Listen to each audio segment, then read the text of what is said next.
Hola a todos, mi nombre es Sinaid Cedillo, soy músico, psicólogo y me estoy especializando en la investigación y tratamiento de la ansiedad escénica en la interpretación musical.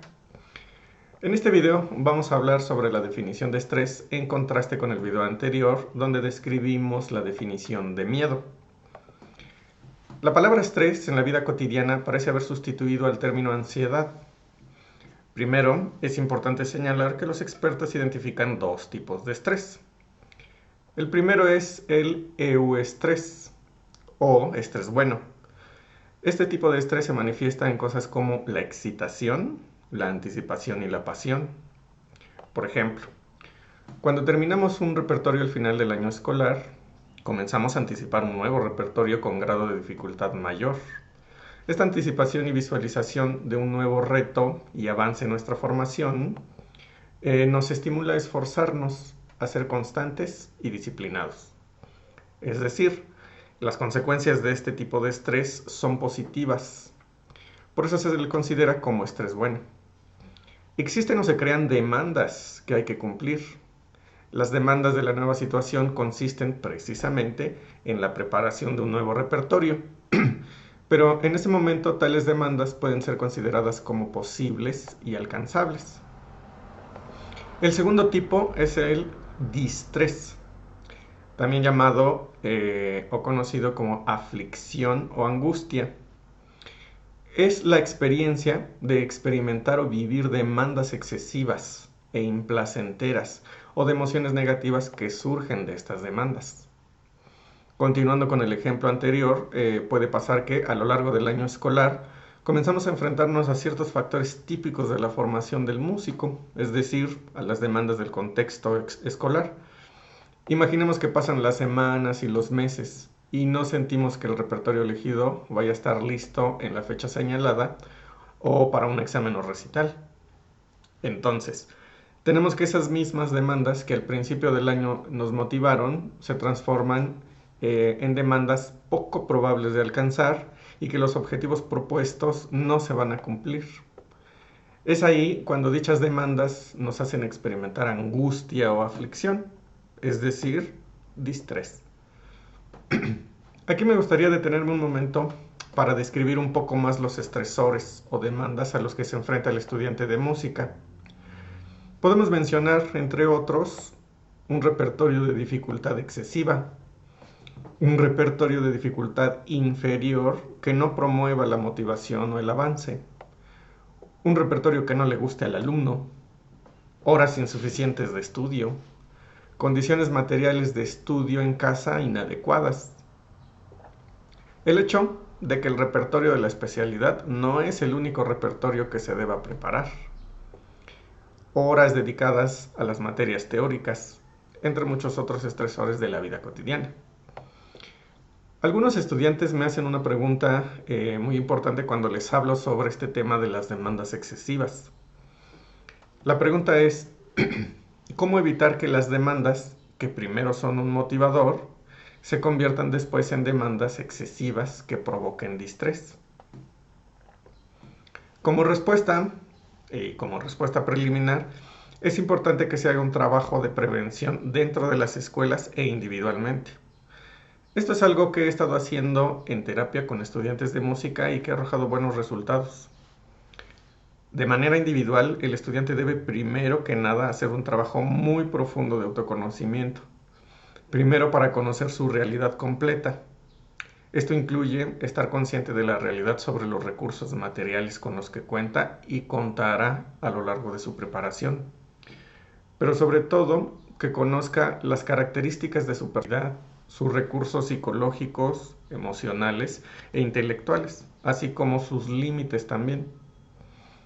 Este es un tema delicado y profundo y me gustaría abordarlo en un video posterior. Siguiendo adelante, el estrés se define más apropiadamente como una demanda ambiental que requiere un mecanismo o habilidades de respuesta. La respuesta típica del estrés es la ansiedad. La ansiedad es la reacción emocional provocada en el individuo en respuesta a una situación estresante. que es percibida como amenazante o contiene demandas que son consideradas excesivas o inalcanzables. Entonces, tenemos que cuando las demandas se vuelven excesivas y el estrés bueno se convierte en distrés, esto da paso a la ansiedad generalizada y a la ansiedad que tiene que ver específicamente con el hecho de estar en el escenario y no creer que se cuentan con las habilidades suficientes para lograr el objetivo de tener una interpretación y un desempeño exitosos, no solo en el escenario, sino también a lo largo de la vida profesional. A diferencia del miedo, cuya reacción es inmediata, el proceso fisiológico del estrés es más lento. Al proceso que ocurre con el estrés, en la liberación del cortisol, que es la hormona del estrés, le lleva de 20 a 40 minutos desarrollarse antes del evento estresante y regresa a niveles normales de 40 a 60 minutos después del evento estresante. Por eso, el músico puede estar estresado y experimentar ansiedad como respuesta antes del evento y seguir estresado durante todo ese tiempo, es decir, 40 o una hora después de una clase, un recital o un examen. Aunque el proceso fisiológico del estrés es más lento, para algunos músicos su respuesta al estar en el escenario se parece más a una respuesta asociada a una amenaza inmediata a la que tienen que sobrevivir.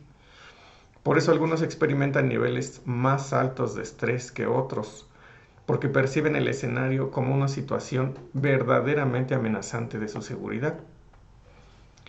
Por otro lado, el estrés puede tener efectos benéficos en la interpretación, con tal que la exposición al estrés no sea tan demandante de los recursos psicológicos, emocionales e intelectuales del individuo. También hay que considerar los recursos de habilidades técnicas. Estos recursos no deben ser tan demandantes como para que lo dejen agotado o seguro de fracasar cada vez que experimente un estrés o ese estrés particular.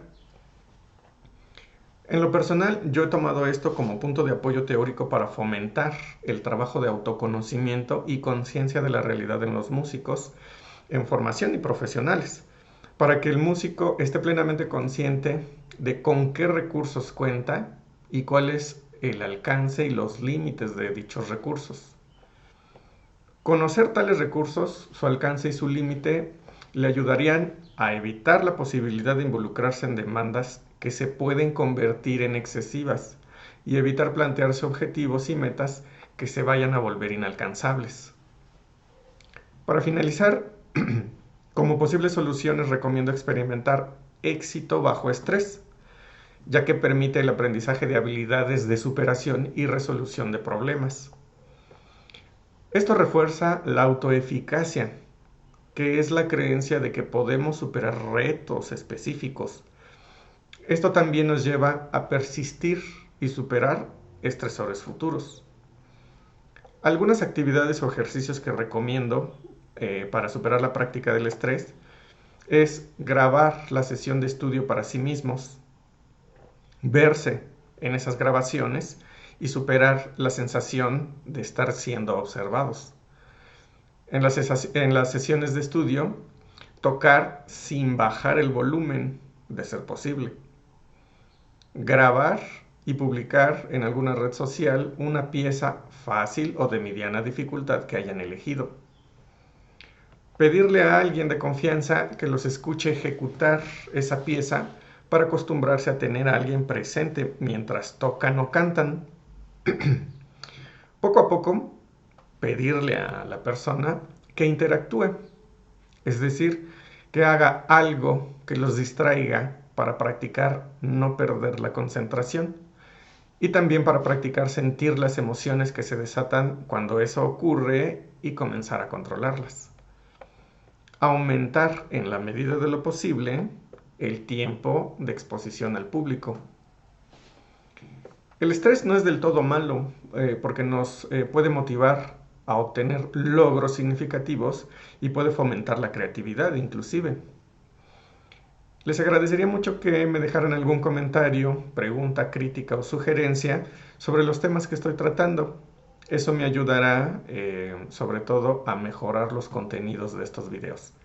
Gracias.